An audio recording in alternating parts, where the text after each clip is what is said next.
In this quick Steam tutorial, I will show you how to change the downloading location on Steam. And for some reasons, when I try to download something, it is forcing me to download it into the C partition, into the C drive, and I have two drives. I have also the D drive. And I will show you right now how to change that, and also how to change the downloading location to a specific folder into a drive. Instead of just the D drive, I can put the games into a subfolder in the D drive.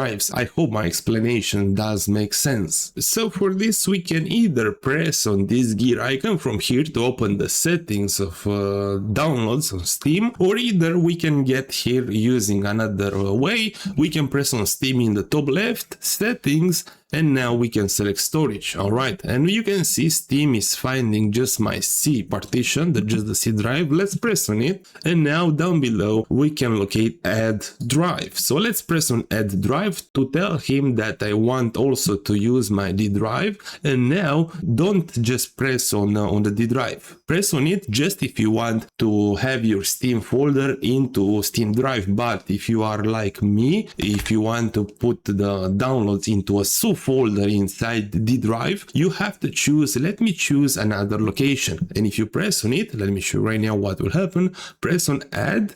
Now I can go to the D drive, to the D partition inside this PC, and now I want my Steam folder to be inside games, inside my games folder. So let's press on games, and now we can create here another folder. Let's name it Steam.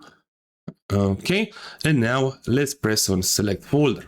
Okay, now let's have a look if Steam recognized my D drive. Yes, it does. And also let's press on install. We can choose the D drive from here, and let's press on install. Now let's double check if Steam downloaded GTA inside my D drive or inside my subfolder from the D drive. We can check that really quick. So go to D drive, and inside here I can see the Steam folder. Instead I'll go to games, and yes, inside here I have the Steam folder. Okay, so that's how to change the downloading location for Steam and how to change the download folder on Steam. I hope this helped you out. A comment would be much appreciated, and thanks a lot for watching.